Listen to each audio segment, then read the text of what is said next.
we're on. Oh, that's not right. There we go. Yeah, no, hey everybody. How's it going? Hey, what's up? And me, John, and other John, sometimes called Mark. Yeah. Finally joined by the true name? The guy who's currently a gray screen. Oh. The third and final John. Yes. The final form. Don't worry, I'm around. No, he's here. So guys, big week. This is our first full week back from Gamma, and it was a busy one.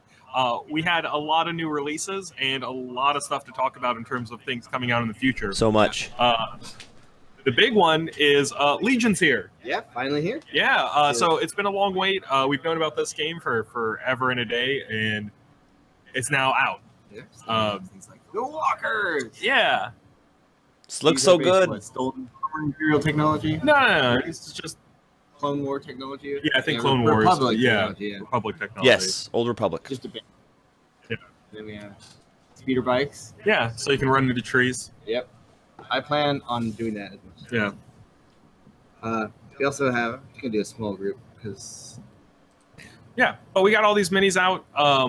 So we have these all for sale right now. We're actually rapidly running down on our numbers for it. Yep. The response to Legion has been great. So people asking whether or not this game's going to be a hit. Yeah. Yeah. Yeah. No, yeah. It is for me. It absolutely is. It is. I mean, the first and foremost thing you got to look at, it is a Star Wars IP game, right? So it's got the Star Wars tag on it. It's got all the characters that you guys have grown up with, loved, and all that sort of stuff. So there's people from all different communities coming in to play this game because you can fight Luke and Vader against each other right off the get-go. Yeah. So we've sold a tremendous amount, which means that there will be people playing here. There will be events. There's actually an event tomorrow to actually just like come in and do the hobby stuff for Legion. Yeah, and we've invested a lot in getting the terrain ready for you guys as well. So fully painted immersive terrain. Yeah, so you guys can play the games using our terrain, the barricades from your box, all that sort of stuff. It's pretty exciting. So if you guys haven't seen Legion or the rule set yet, we do have a demo copy here available for people to use and kind of see how the game's played. Personally, I love it. The minis are super easy to put together. They're very easy to paint as well, even though they have a tremendous amount of detail, because they stick to those like movie paint schemes where everything's kind of very iconic and very like done by a color, right? Like, you know, so Stormtrooper or the Empire is black, red, white, super contrasty, where, you know, the rebels are always going to be kind of signified by like golds, browns, and like all these warm earth tones, plus like a splash of blue and green. Yeah. Mm-hmm. So it's very cool, and definitely something to check out. So yeah, come in tomorrow. Tomorrow's our hobby day. It starts at 10 a.m. when the doors open. And this day you'll earn rewards for just like painting models, putting stuff together, meeting the community, which is really important. The best way to keep this game big and growing for forever is by you guys interacting with each other and meeting new friends. What it comes down to, you know, don't just play against the same old guys. Introduce yourself to new folks. Oh yeah, and get the community growing. Yeah, let's jump into a little mini review about the models. So I will go ahead and start. I picked up the from a local shop. I had to pick up some Stormtroopers because I'm running a 10 squad Stormtrooper division, basically. Oh wow! So two core sets won't be enough for me for Stormtroopers. So I got to add a whole bunch to them. And this pack is actually brilliant in my opinion because they all come in individual bags. So each Stormtrooper has its arms in its bag, and there's 7 of them. So there's 7 models in the box, and on top of that, the tokens and cards, I'm going to show it on my screen right here, it actually shows you exactly what's in the box. So tokens, the different cards and stuff like that, and it's got a grenade that's different from what's in the core set. So like there's a purpose for you getting extra Stormtroopers and whatnot if you want to. And assembly was great for me. I don't know, the mold lines were not bad, but they were very difficult to deal with. So like with typical like GW models, for instance, it's pretty easy to file the mold lines down. So these were really good mold lines, and yet they were really hard, especially on the helmet for the Stormtroopers, because you nick a little bit too much off, and then, you know, it looks a little bit funky now for me. I'm not the best at taking off mold lines, but when they're in the helmet, it's always tough. So what you're saying though is that unlike a Battlefront 2 loot crate, you know what you're getting in the box. Yes. Yeah, that is something to discuss with people, especially with the Rebel Troopers and the Stormtroopers. There is one additional upgrade card that comes in the box outside of the core set. So if that's something that you guys want, I think it's concussion grenades. Yeah, impact grenades. Yeah, impact grenades. So if you guys want that additional upgrade, you pick up the box. It's not unreasonable to have More of your two to 3 units of your basic troops. You're going to need that for a standard game anyway. Oh, yeah. So yeah, they're definitely let's see. check it out. A standard point game is going to be 800 points. Darth Vader with upgrades is 250-ish. Some folks are going to be doing like ATST divisions where they get like 3 ATSTs and that's their total force. Yeah, that's going to be fun to watch. Oh, well, Darth Vader will murder an ATST. That's sadly. yeah. Yeah, basically, I think it's 3 ATSTs, 2 regular, 1 when Veers comes out in the next phase, and then 1 Darth Vader, and that's kind of your whole force. Yeah. Well, you need the troops too, right? Like there's a force organization that you got to stick to. So. Oh yeah, that's right. We'll have some Stormtroopers or whatever. Maybe Veers. Maybe Veers would be crazy and will make ATSTs troops. Oh. I don't think Legion actually has rules like that. That would be kind of nice to see only ATST flanks or whatever. But yeah, so all the Star Wars Legion stuff, like my experience with the models has been pretty positive. Me and Mark both at least painted 1 figure before release. And so there's a little bit of mold lines on Luke, and there's even some mold lines that I missed before I started painting. But after I was finished painting, they were pretty much unnoticeable. Yeah. Something I was kicking myself after the priming, but it was pretty. And they were really smart about where they placed their mold lines. If you look at the airspeeder, I got to look at it and see the mold lines fit perfectly underneath the little wing flap thing. You can barely even tell that they're there. There's a couple of things, like one thing on the engine that I noticed, but other than that, the mold lines are really not noticeable, which is great. Yeah. So like you said, like even if you miss a mold line, it's not going to ruin your immersion or ruin that model. Yeah. So I got my little blue Stormtrooper because I'm painting, and I never paint like white. I can't do white. So I got a blue Stormtrooper here. And the mold lines, they were in the helmet, and they go kind of down the side of the arms.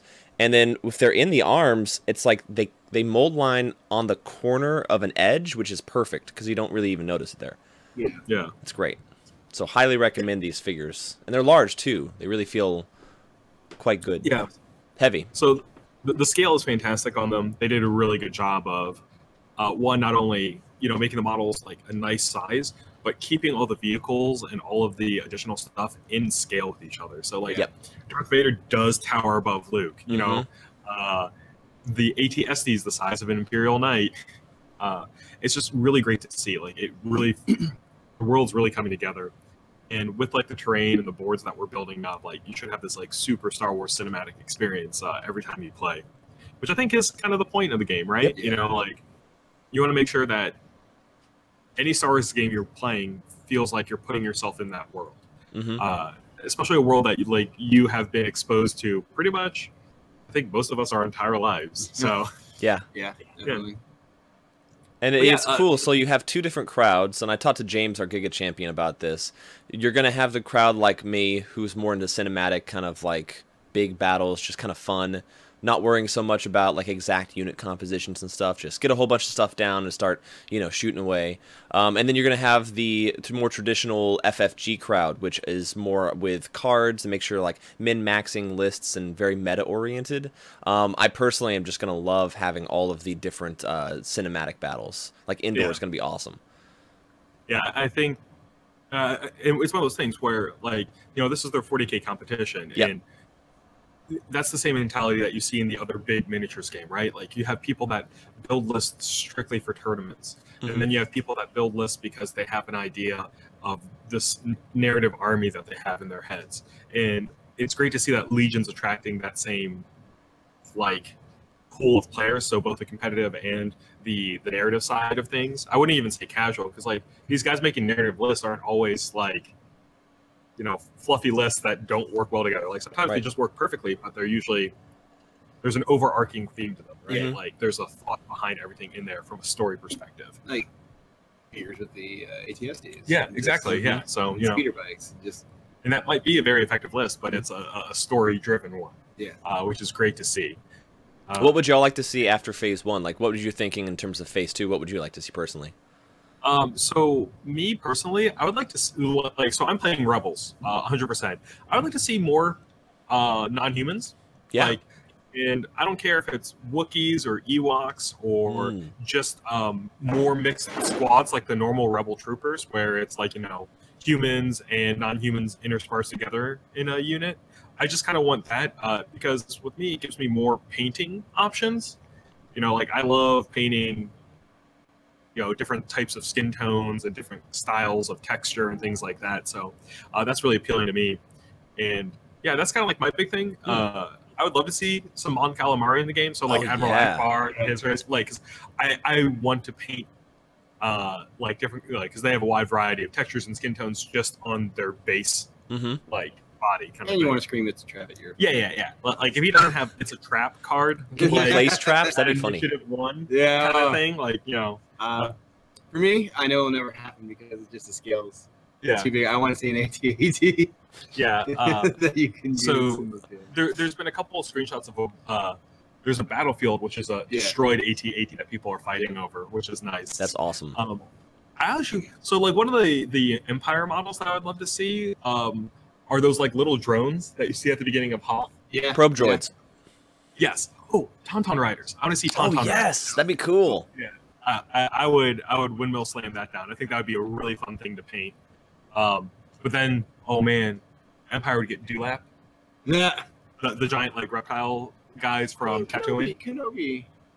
No, please no. I don't know about those. Yeah. Oh yeah, Twi'leks would be good. Or Twi'leks. Definitely like to see a droid army though. Yeah, like. Oh, dude, droids? No. For Wave 2, I think they're still going to stick to the original trilogy. Yep. So there's a lot of things in the original trilogy that I would love to see on the tabletop for both Empire and the Rebels. Like, I mean, we know the bounty hunters have to be coming, right? You can't make a Star Wars game without Boba Fett.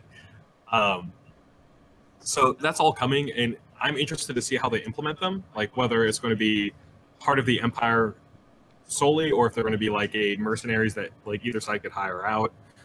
It's just interesting to see. Yeah. Droid army would take all my money because that's just amazing. Yeah. Republic, it's all right. I like the tanks and the vehicles that Republic has, but droid army is just the best. Yeah. It's amazing. I would love to see the stuff from the other movies, like First Order showing up, the new Resistance, or even going to prequels. Like the prequels, you have a lot of different armies that you can go to because But they're John. No, it's not only that, but there's a lot of different armies like outside of droids. No, I'm just you have saying, droids, no Gungans, please. droids, clone armies, Gungans. No.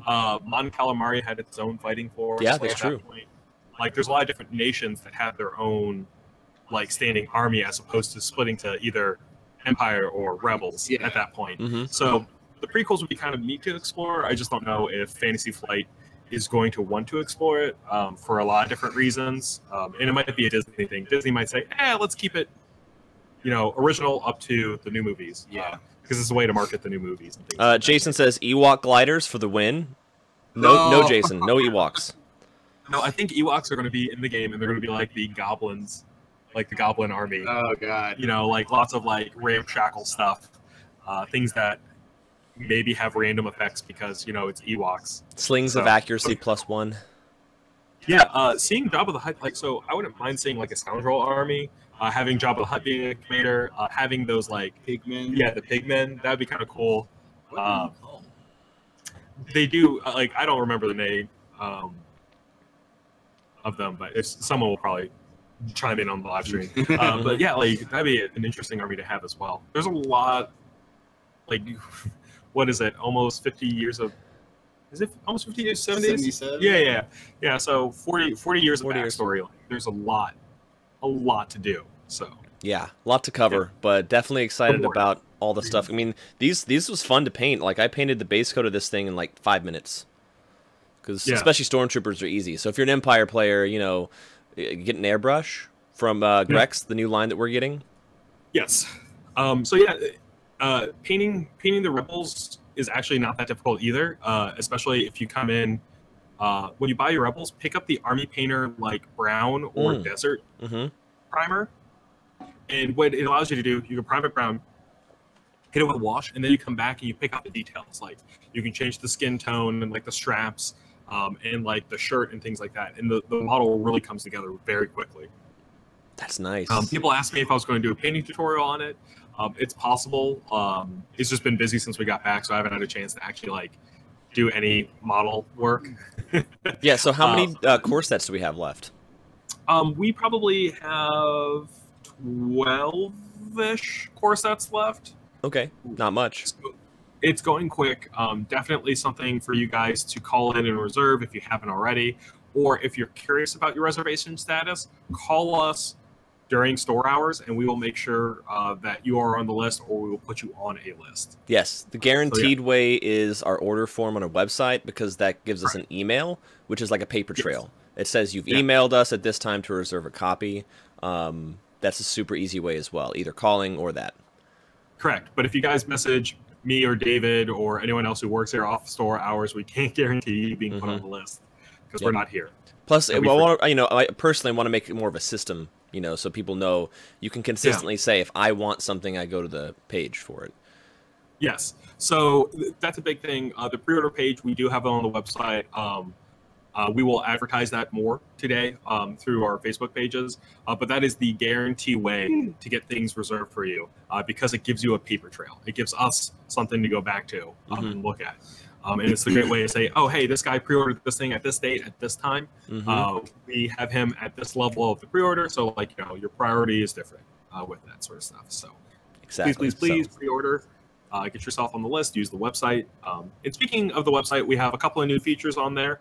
The big one being the apply portal for Giga-Bites, because we're now hiring. Yay! So yeah, come work with me, John and Dave. Me, John, Mark, and David. It's a great place to work. We currently have about 4 positions to hire for currently, and we'll be taking applications and accepting resumes here in the store and doing some interviews very, very soon. So if you guys are interested,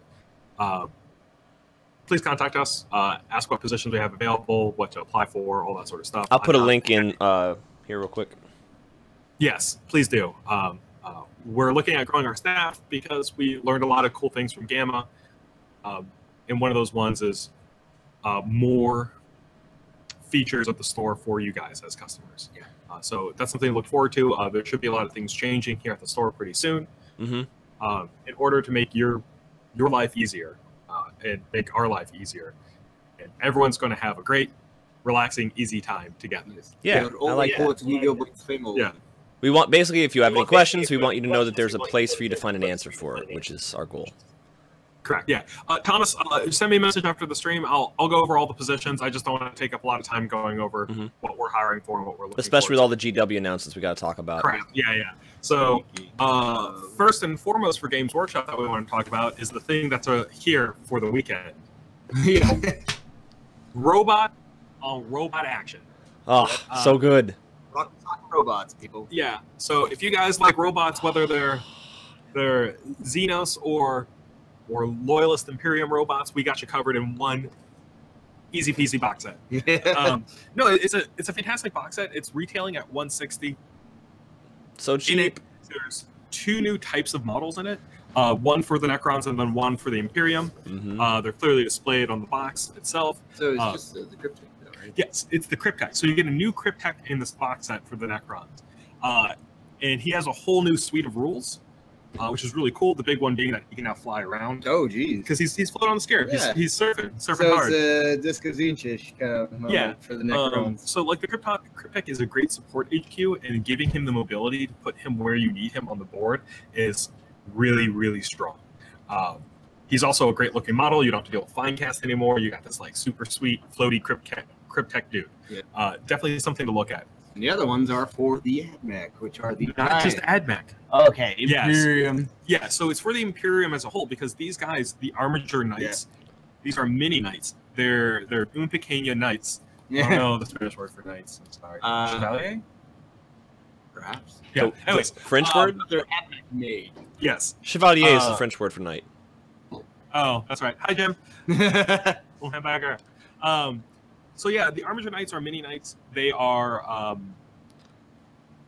still a Lord of War slot. They're just basically like a third-ish of the price of an Imperial Knight. Yes. Which gives you a wide range of list building options for AdMech and Imperial Knights, because it lets you fill out that Supreme Lord of War detachment super easy. You can take 3 of those guys for like 600, 700-ish points and get those 3 command points, easy peasy. Or you can take 2 Armature Knights and then 1 Imperial Knight to do that detachment, and that's going to put you around like 1,000-ish, like 800 to 1,000, depending on how you kit things up. But once again, that's an easy list to build. And it's also like relatively cheap for 1,000 points of 40k, because it's 1 knight plus 1 of these box sets that you split with a friend. So like $200 gets you about 1,000 points of cool stuff. Yeah. So that's not bad. No, not at all. And they fill a very interesting role actually in the list. Like 14-inch move is huge. They're kind of a shock troop. Yeah. So they are super quick and devastating up close. Yeah, they were designed to basically protect flanks of knights. So the lore for them is they were typically brought from lesser houses of nobility or commoners who showed their worth. Yeah. But didn't have the prestige to be an Imperial Knight, so they got these Armature Knights. Yeah. So that's one of the neat things, especially like if you're going from like a fluff perspective as well. Like this guy is someone who fought his way up through being a commoner to being beside nobility, right? Yeah. So it's kind of a cool idea to it, right? Yeah. I personally like that fluff. No, that's cool. I like that. Yeah. And so the Armature Knights are more of a set loadout. They'll have a thermal lance, which it's exactly as it sounds. It's just a giant melta gun that's going to punch through armor, no problem. And then it's going to have its chain sword, excuse me. So it is once again kitted towards melee. You have one option in the carapace mounted weapon, while taking either a straight up melta gun or a stubber. You can kind of choose as you feel for that one. Magnetize it if you're crazy, Bobby. But yeah, so this set is a phenomenal deal. Yeah, what's in the Necrons? So the Necrons, you're getting Warriors, Immortals, Wraiths, and the Cryptek. Oh my gosh, that's awesome. So, I'm sorry, no, you're getting Immortals and Lich Guard, excuse me. Ooh. Yeah. So Immortals, Lich Guards, Wraiths, all that sort of stuff. That box set will pair perfectly with the new Necron Start Collecting box. Yep. To make a really strong force out the get-go. Yeah. All you would have to buy is, I think, like another box of Warriors to like fill out your like troop selections. But it's a really strong start to your Necron force. Oh yeah. Oh yeah. Nice and easy to paint. Exactly. Like Mark's thinking about starting Necrons because why not get this box set to get the Knights and then have a supplemental Necron army? And the Codex looks super good. Holy crap. What has been spoiled for the Necron Codex so far has been bonkers. All the dynasties look fun, Yes. Especially which one is the one I cannot remember the names for some reason. They're all like I feel like they're Egyptian or something. But the one that has the teleporting. Oh man, I can't. Once again, terrible. Sotek? I know what you're talking about. That sounds right, but Sotek's from Lizardmen. Oh, Warhammer Fantasy. Yeah. Huh. Ian, the box is 160 altogether. But yeah, so the Necrons, you can either play to the strengths of the Necrons, or you can take advantages for things that Necrons aren't normally known for, like teleporting, like being a super mobile army, being able to position yourself a lot better. That's something that like your base infantry Necrons never really got to do. They're kind of like foot slug, like or maybe take an arc, but I never think the -1 AP Tesla weapon. Yeah, that one's really strong. Also, their paint scheme's really easy. Oh, really? Yeah, they're like wrought iron with like orange glowing effects. Okay, that seems simple enough. Yeah, right. So it's pretty easy to do that sort of stuff. Like Necron should be a real easy paint job, and you can kind of do it as you want. So yeah, all that stuff's coming out. And speaking of new knights with the Armature, we got a preview from Adepticon this weekend of the next new thing for knights, which is the Castellan. And it is loaded out with guns. All the guns. it takes the frame of a normal Imperial Knight and then just keeps adding stuff to it. It's like, why are we wasting this shoulder space? More guns. Yeah, What about right? the undercarriage? Like, on the chest, more guns. More guns, yeah. So so take a Warlord Titan and like just try to like squeeze it down to knight size. It's not going to be quite a knight. It's going to be much larger, but it's got the same thing. It's got shoulder cannons. It's got underslung chest cannons. New weapons for its arms. More reinforcing of armor around it, and it looks amazing. They announced this with the new codexes which are coming out. So after Necrons, we should be seeing codexes for Drukhari, Harlequin, and then Imperial Knights. So these are all things that were announced at Adepticon, and it's really exciting to see a new knight, right? Yeah. It looks awesome. People love knights. People love giant robots, it turns out. Yeah. So giving you more options. So Armatures lets you kind of fill in points as you need with this nice little like 240 point package.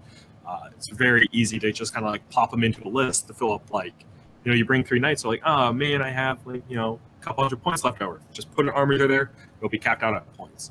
And then this Castellan, which I'm assuming this guy has got to be, 500 plus points just for him. Yeah, it has to. And he will be absolutely amazing on the battlefield. He might be slow, but he's going to blow a hole in pretty much anything out there. Yep. In terms of the meta, I've heard a lot of local players talking about dealing with hordes with like big units like that. How are they addressing the meta for that?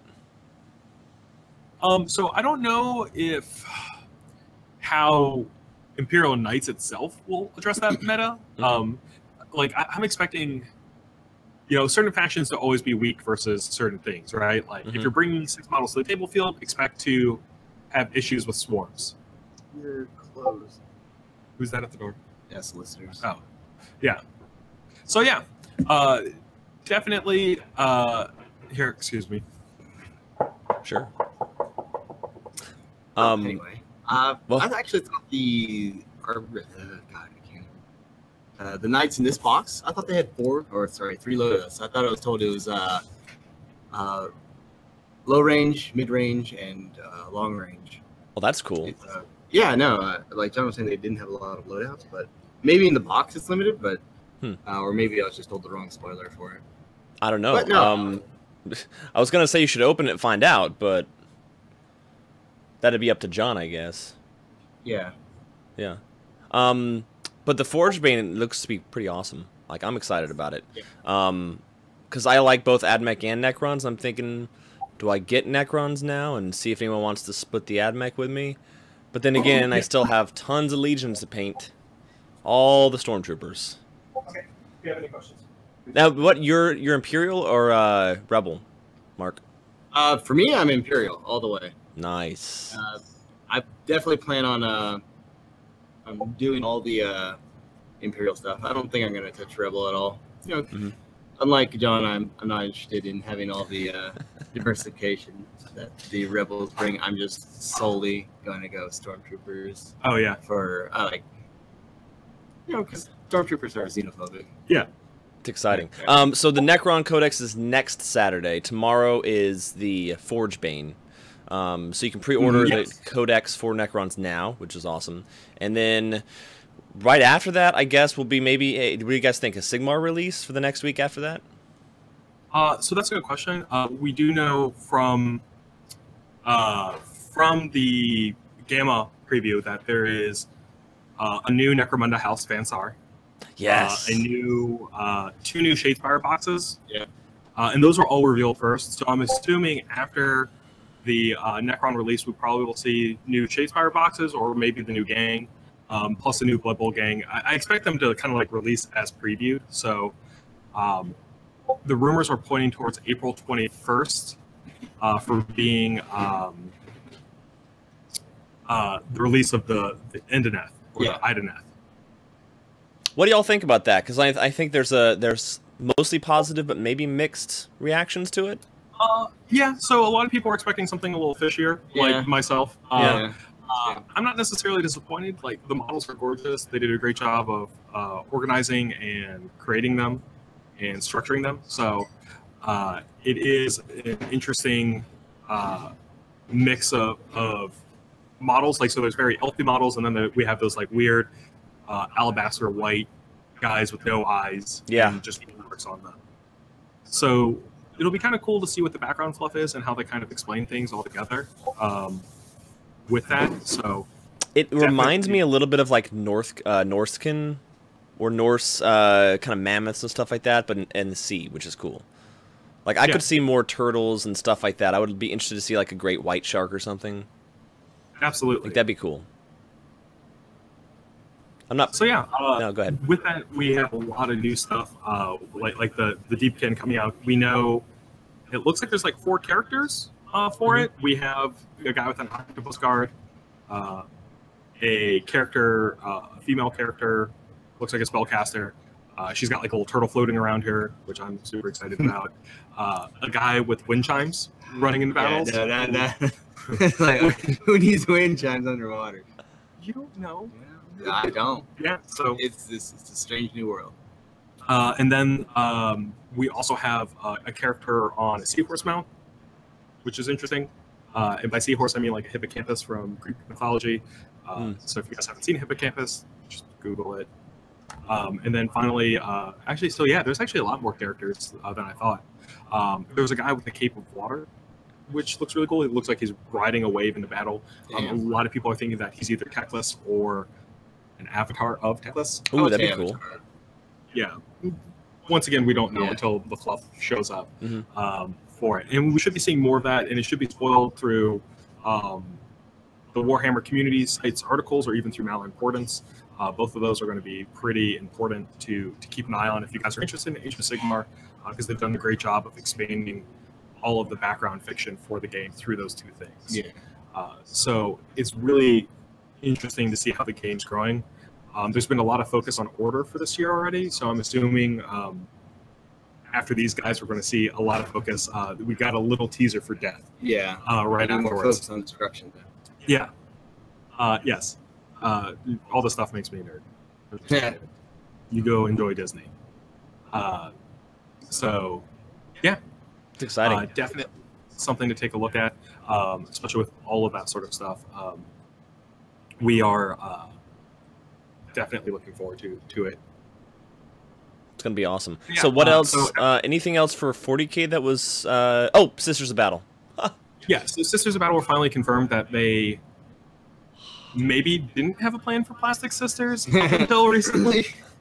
But after the Warhammer community chimed in that everyone's been asking for Plastic Sisters, they are finally starting to production on them. So that means new models in 2019. We're hopefully be the early side of 2019, but we don't know 100%. One of the things that they did talk about during the seminar is that they're going to have beta rules for the new sisters in the chapter approved. Oh, really? So, it'll be kind of a sneak peek. I'm not sure if we'll see new models in that, but definitely what direction Sisters of Battle are going to be going will be in that chapter approved. So it's a great way to kind of see the theme of the army. And it might include new models. We just don't know. It might include what new war gear Sisters can take. But once again, they didn't really say much besides, hey, these are things that we are going to be testing in that chapter approved. And it could be through multiple different. Yeah, like a good thing that if it was anything like the Toughest Girls of the Galaxy stuff, they had like the Sisters equivalent, I guess, in resin or whatever. Raging Heroes. Theirs look really cool. So if they can get it anywhere near that, I'm all in. Yes. I still would like to joke that, someone buys their Plastic Sisters box and they just open it up and it's just like, we had to get rid of the rest of the metal ones. So a few of them will get Metal Sisters. Absolutely.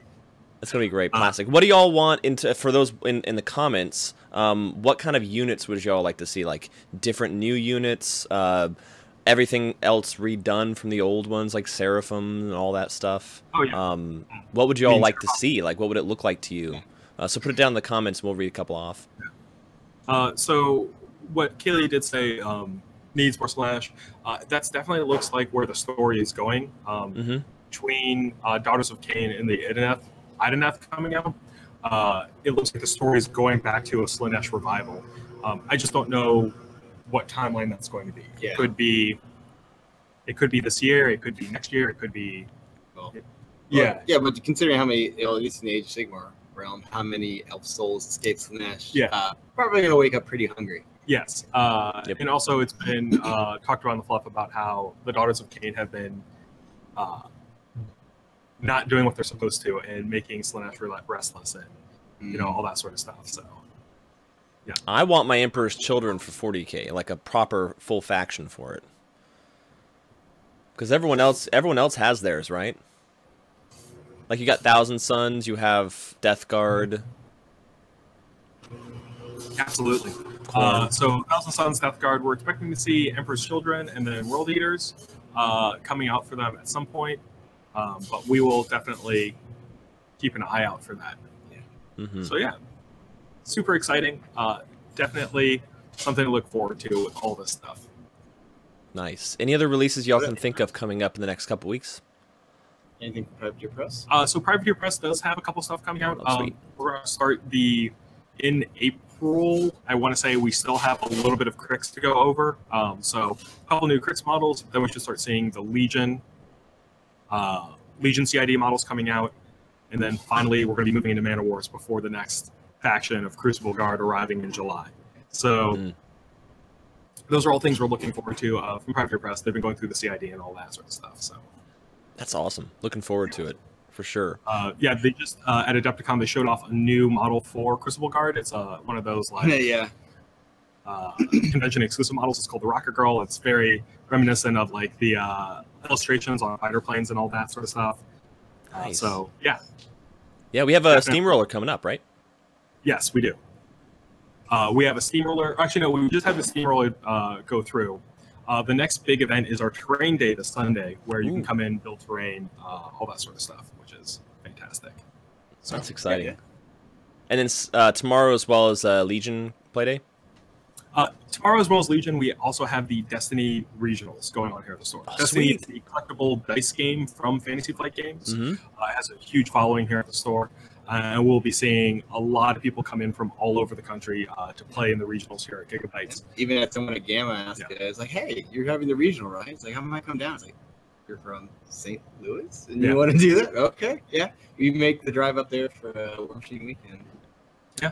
So, yeah, if anyone ever wants to hold a big event, do it at Giga-Bites. We hold quite a few players. Absolutely.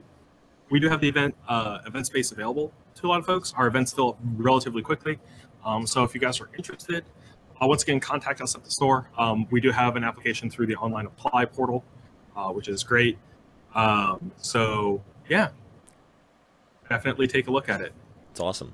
Let's see. I'm coming at the end of the month.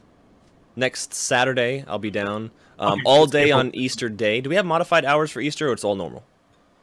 Easter should be normal. It's a Sunday, right? Yeah. So 12 to 8. Yeah, I'll be there all day playing. So if you have 40k or Legion or anything, let's play. Yeah, absolutely.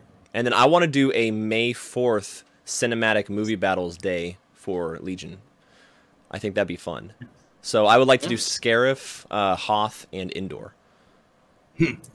Absolutely. That'd be really, really fun. I don't know if they'll have missions already for that, but we'll put our heads together and I'll get with James maybe and y'all and figure out some cool like kind of rules for missions to kind of have a good time. And it'd be more cinematic. It wouldn't be like a tournament or anything like that where you're like accruing points, but I think it'd be a fun thing to play out Scarif. Would be really cool. Well, sure. Yeah, so, I mean, all that stuff's really exciting. Please, guys, let us know what events you like, what things you want to go towards, and what you're looking forward to. You telling us what you're hyped about lets us plan events and get things for you guys so you can come and play all those things you're hyped about. Yeah. Yep. I've heard a lot of big things about, a lot of folks are hyped about the Edeneth, so we should be having some more Age of Sigmar stuff coming soon, like campaign and all that sort of stuff in the near future. So I'm actually really curious about the High Elves. What did Tyrion? Oh yeah. I mean, so that's all things that should be coming out through the background. But yeah, something to look forward to. I'm going to have to take off right now. But I will see you guys later. So I'm taking Goodbye. Bye, John. No, I think that covers pretty much everything. Overall, for events, we just want to help more people run more events. So I think events is kind of the main thing that draws people to be able to have something that they can go to and plan out. So I'm looking to already kind of push toward April and May events. So I want to make sure that if you have an event that you want for April or May, just go ahead and fill out. We have an event request form. And when you fill that out, basically we look at our Google Calendar, we see where everything is, and we try to fit it in on the day that you want. So let's say you want to do a Saturday. Those are pretty busy usually. So if you're one of the first to request a Saturday 2 months from now, you're probably going to get it, right? If you want it next weekend, it may be a little more difficult. So we work with you to try to figure out a good day, good time, and then you can run that event that way. And the sooner you get it filled out, the more likely it is that we can get it up and running so that you can start pushing it. Because the sooner people know, the more they can pre-plan. So if we want to do something in May or June even, you can go ahead and fill out the form, let us know so that we can start having it on our Facebook page. Yeah, we can help with the getting the word out there that you're going to have this event. Yep. Exactly. And it just, it's exposure. The whole thing with exposure is that the more people see something, the more like is in their mind. So if you put your event out 2 months ahead of time, or heck, even 3-4 months ahead of time, people are like aware of it. They're like, oh, that is happening in June. So like, I mean, let's say May 4th, we set that as a Legion cinematic day. Just have a good time, bring your Legion stuff, fight movie battles. You're aware of it now, which means you like can say, oh, that Sunday or whatever day it is. It might be a Saturday or Sunday or something. No, 4th is a Friday, I think. No, I was gonna say, John is super excited about this. I'm surprised he didn't mention it when we talked about Privateer Press, but Monster Apocalypse. Oh yeah, that's I know we announced it earlier, I believe on the previous podcast. All right, but Giga Ramble, but no, they showed more art at Gamma, so they did a lot more of just what you could expect out of it. We also talked with some of the people from Privateer Press, so it's definitely gonna be exciting. They're definitely gonna increase the scale if you hadn't known. So they're gonna be bigger than the older models. They will not be pre-painted. They will need assembly, but that leaves a lot of room for modification. The Defender X, the big robot that just looks like your typical combining robot. I plan on taking like a pen spring and attaching it to the fist, so it's gonna have like a wobbly, like spring-loaded rocket fist instead of the typical. Oh, that's cool.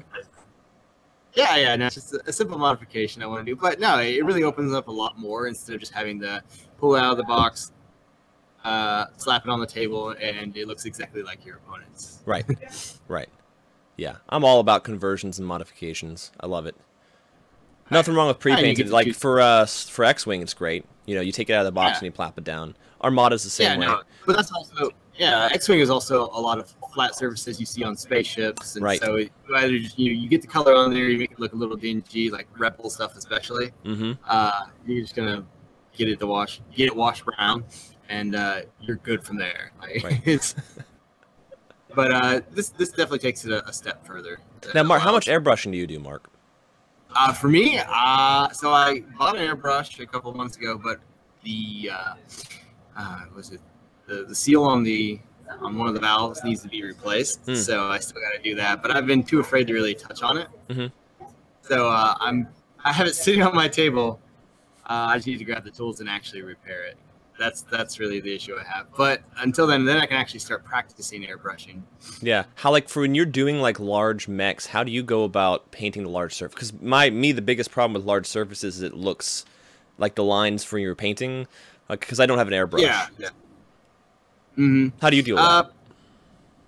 So when I did, John was showing me how to do the Troll Brawler, the Troll Blood Brawler, and for that you get the base coat down that you want, the darker color, and then you go over, but less extensively. Like you go over basically the areas that present the most surface area, and you don't go underneath the arms, you don't tilt the model, you just basically hold it, and you go through everything. You get like this direction, this direction, this direction, and then you're basically get all the things highlighted. That does a good job of not getting into every recess of the model, so it really shows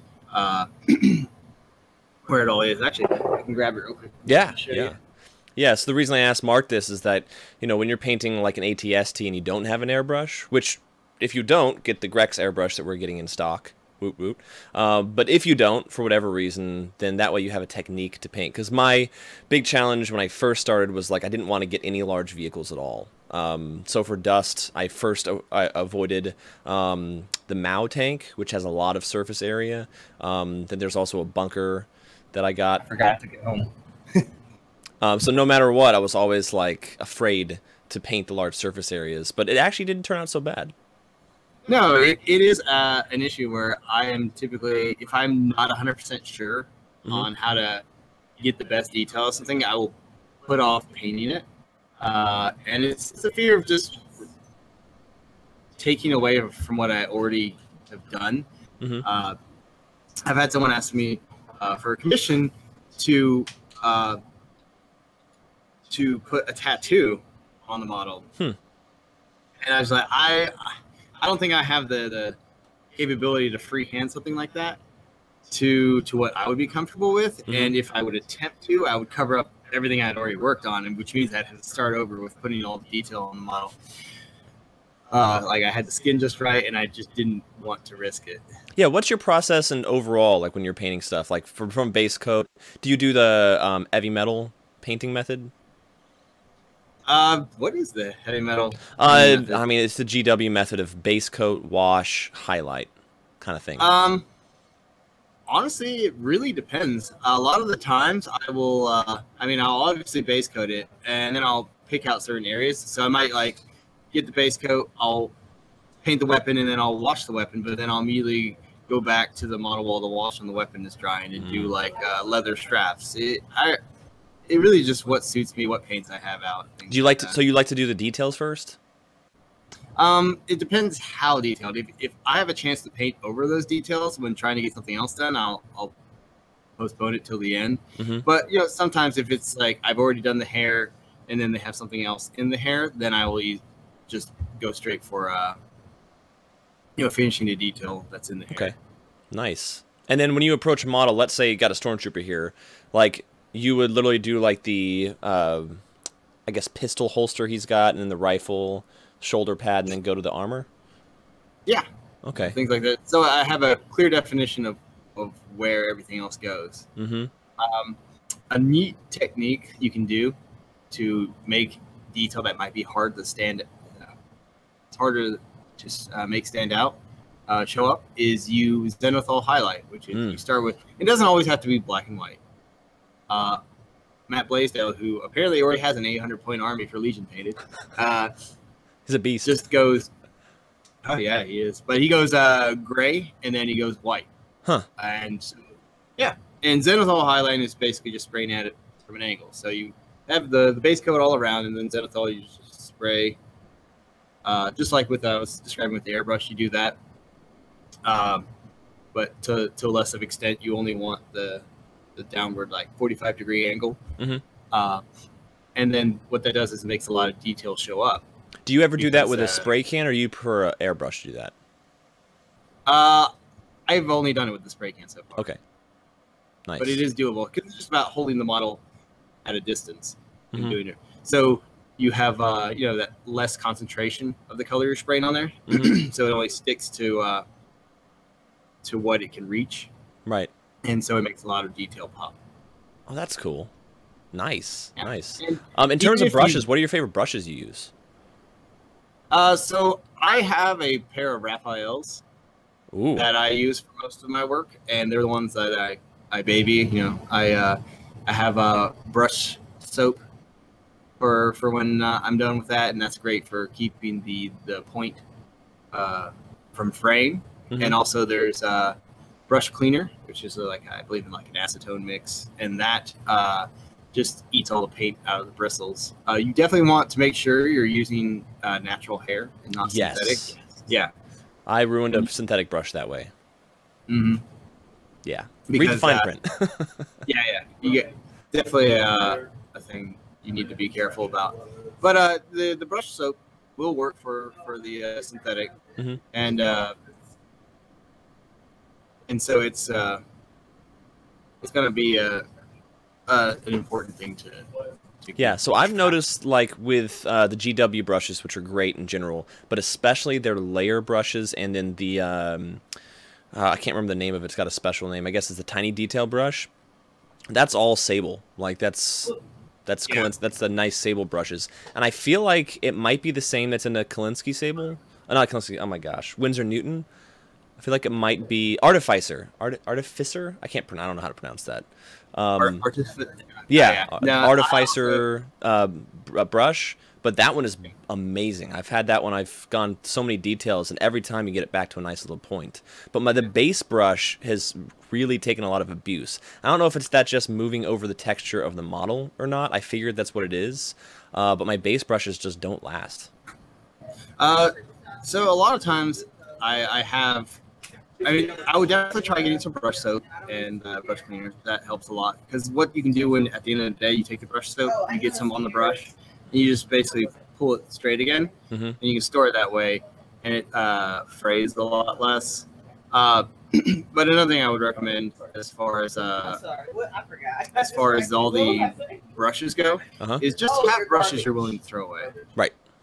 A lot of times you'll just do dry brushing with a brush, and that will destroy it. Like even with all the care and product you can use to maintain a brush, dry brushing will still destroy a brush. Oh yeah, it's crazy. I think I've got 20 dry brushes now. Because at some point they get too destroyed, and then they bin too much, which doesn't work for dry brushing. Yeah. Yeah. So that's cool. That's cool. And then your paints. So, like with GW paints, you've got to thin it down yourself, which for a lot of people, especially newer painters, that takes a little bit of practice to do. Yeah. Because you end up over watering it and it doesn't cling right to the model, or you don't thin it down enough, and then you get the horribly disfigured, thick painted models that we sometimes see. But what is your favorite brand? So as far as favorite brand, I would say P3 is my favorite. It works exceptionally well with a wet palette.